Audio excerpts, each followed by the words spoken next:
Perkembangan dunia industri yang terjadi belakangan ini tak lepas dari peran besar sektor sales ataupun penjualan. Namun, entah kenapa predikat sales itu sendiri belakangan tergerus oleh berbagai definisi yang berorientasi pada image yang kurang representatif. Untuk alasan itu, maka segmen referensi kali ini akan mengangkat sosok yang memiliki kredibilitas dalam dunia sales Indonesia. Berselancar mengarungi dunia maya dan mencari nama sosok Deddy Budiman, yang muncul pastilah seorang praktisi sales yang beberapa waktu lalu sempat merilis buku Bangga Jadi Orang Sales Indonesia. Dari perspektif seorang sales trainer seperti dirinya, dunia sales yang kerap dijadikan sebagai pilihan ketiga oleh para akademis muda menjadikannya semakin terpacu untuk mengenalkan apa sebenarnya itu sales. Lewat buku sales keempatnya ini, yang notabene bersumber dari 45 orang pelaku penjualan dari berbagai lapangan, Deddy seakan ingin mencoba mencerahkan pemahaman setiap orang, terlebih para akademisi untuk melihat dunia sales lebih jauh lagi. Wajar memang melihat apa yang menjadi visinya ini. Jika selama ini sales sering diidentikan dengan dunia penjualan door-to-door untuk mempresentasikan sebuah produk, maka Deddy ingin menjadikannya lebih dari itu. Sebagai salah satu posisi kunci dalam sebuah roda usaha, sales memang seharusnya memiliki prinsip yang jelas yang mampu mendukung perkembangan usaha itu. Dan kini, prinsip itulah yang ingin dikenalkan olehnya. Untuk menjelaskan tentang item pengajaran sales terbarunya, berikut Deddy akan bercerita tentang buku Bangga Jadi Orang Sales Indonesia. Jadi menarik sekali ketika berbicara soal sales, di masyarakat selama ini kita melihat bahwa image sales itu ternyata kurang bagus. Jadi belum lama saya melakukan sebuah penelitian di tahun 2012, saya mengunjungi banyak SMK dan juga universitas-universitas. Saya menemukan kurang lebih hampir 7.000 anak SMK dan juga mahasiswa. Saya sempat bertanya kepada mereka, siapa di antara Anda yang setelah lulus sekolah atau lulus kuliah mau jadi entrepreneur? Oh, mereka semua mengatakan mau jadi entrepreneur. Tapi ketika saya bertanya kedua, siapa dari antara Anda yang mau jadi sales? Ternyata ironis sekali tidak ada satupun dari mereka yang mau jadi sales. Nah, dari situ saya mencoba berpikir, kenapa mereka tidak mau jadi sales? Karena selama ini persepsi masyarakat, persepsi anak sekolah dan juga mahasiswa sangat kurang bagus terhadap sales. Jadi saya merasa terbeban untuk melakukan sesuatu bagaimana mengedukasi profesi sales ke masyarakat.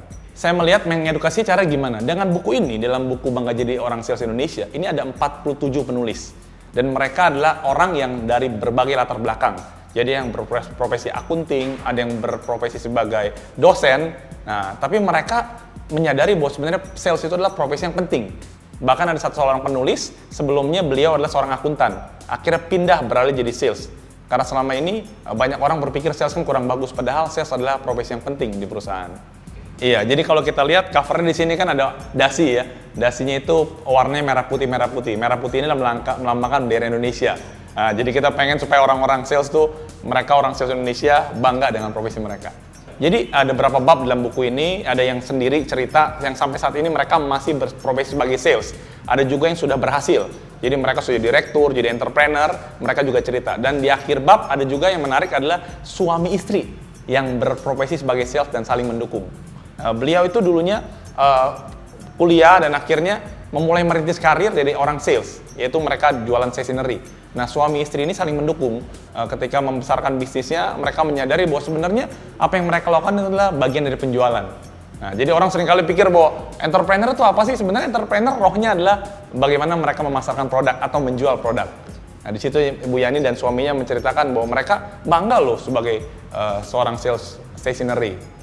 Jadi banyak sekali orang yang bingung membedakan antara sales sama marketing. Belum lama saya baru bikin event di Solo dan Jogja. Kita bikin dengan teman-teman dari komunitas sales Indonesia. Di sana berkumpul 200-an orang sales di Solo dan juga 200 di Jogja. Kita tanya sama mereka, apakah teman-teman tahu bedanya sales sama marketing? Ternyata banyak sekali mereka yang nggak tahu bedanya sales sama marketing. Bahkan ada yang bilang bahwa marketing itu loh menjual jangka panjang, sales adalah menjual jangka pendek. Nah, padahal itu adalah persepsi yang berbeda. Sebenarnya sales hanya bagian kecil peranan dari marketing. Karena marketing itu pikirin strateginya, pikirin bagaimana mengeksekusi, mendistribusikan. Sedangkan sales adalah yang mengeksekusi. Tapi ironisnya banyak orang sales yang mengaku diri mereka sebagai marketing. Makanya kalau tanya kerjanya apa? Saya marketing motor, marketing ini. Saya tanya kerjanya apa? Jualan. Nah, saya jelaskan bahwa Anda bukan marketing. Anda adalah orang sales. Kalau marketing itu memikirkan strateginya. Nah, ini menarik. Jadi dengan edukasi yang kita lakukan supaya mereka bangga. Kenapa sih sebut marketing? Karena marketing kesannya lebih keren daripada sales. Nah, ini yang terjadi di lapangan. Kita kembalikan bahwa sales adalah sales. Yuk kita bangga jadi orang sales. Jadi ketika mau nulis buku ini, terus terang saya mencoba banyak berbicara dengan teman-teman semua. Selama ini gimana sih pandangan mereka terhadap sales? Sebenarnya banyak orang-orang sales hebat, cuma belum terekspos. Kenapa? Cuma satu orang doang, tidak terekspos. Terus saya pikir seharusnya ini diangkat. Nah, kenapa sih buku ini lahir? Sebenarnya lahir dari satu keprihatinan.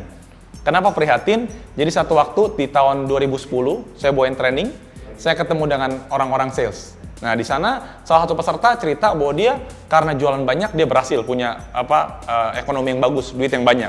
Tapi satu waktu mertuanya nanya, kira-kira kamu kerjanya apa? Punya uang begitu banyak, bisa beli mobil, bisa beli rumah, seperti ditanya, kerjanya apa? Terus dia bilang, saya kerjanya kontraktor. Nah, terus dia bilang, kenapa nggak sebut sebagai seorang sales? Kenapa kontraktor? Ya karena sales nggak keren, Pak. Kalau kontraktor kesannya lebih keren. Nah, dari situ saya merasa banyak loh orang-orang yang seperti ini, yang kerja sebagai sales tapi tidak bangga dengan profesi mereka. Lalu saya ajak teman-teman ngobrol, bicara, akhirnya tercetus ide kenapa kita tidak bukukan, dokumentasikan orang-orang sales yang punya pengalaman, punya experience yang luar biasa untuk sharing. Dan akhirnya dibukukan dalam buku ini. Jadi di buku ini ada 47 orang penulisnya ya dari berbagai latar belakang di bidang sales.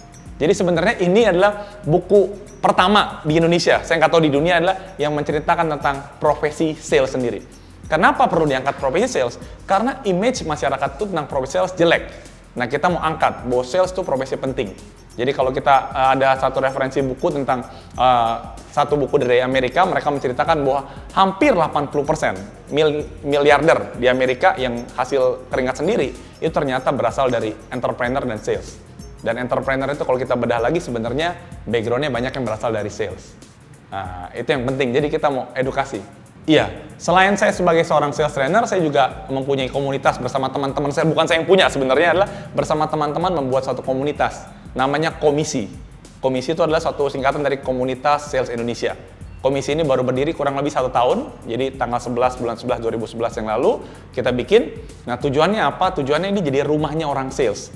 Supaya orang-orang sales yang selama ini malu, minder, nggak pede, yuk kita sama-sama bangga. Dan luar biasanya kalau dulu sebelum ada komisi, banyak orang malu bidang jadi sales, tapi sekarang banyak yang mereka tulis, saya seorang sales. Nah, itu kebanggaan tersendiri. Jadi kesulitannya ketika bikin buku memang berbeda-beda. Ketika buku pertama bikin tentunya punya masalah sendiri. Dan ke buku keempat saya ini adalah kesulitannya adalah saya harus mendokumentasikan para orang-orang hebat ini. Jadi harus atur waktu sama mereka ketemu. Salah satunya misalnya ada Mr. James Gui sama istrinya, Ibu Lili. Mr. James Gui kan padatnya minta ampun waktunya, jadi harus cari waktu. Jadi banyak menguras waktu dan energi buku ini ketika ditulis. Bayangkan ada 45 narasumber, jadi harus janjian, ketemu semuanya. Tapi ya dengan satu tekad yang bulat, akhirnya semua bisa selesai. Kurang lebih buku ini idenya bulan Maret-April di tahun 2012. Dan selesai di launch bulan November, jadi kurang lebih setengah tahun. Saya berharap dari terbitnya buku Bangga Jadi Orang Sales Indonesia, buat Anda yang di rumah, buat Anda yang mendengarkan, buat orang tua, setelah Anda membaca buku ini, Anda tidak ragu lagi mengizinkan anak Anda untuk jadi orang sales. Dan buat Anda yang selama ini jadi sales tapi malu, yuk, udah bukan zamannya lagi malu. Miliki kebanggaan dengan profesi Anda sebagai sales. Kenapa? Karena profesi sales bisa mempengaruhi negara ini. Kenapa? Karena negara Indonesia maju ekonominya karena perusahaan yang berkembang. Dan perusahaan bisa berkembang karena orang salesnya. Jadi kenapa harus malu jadi orang sales? Saatnya bangga jadi orang sales Indonesia.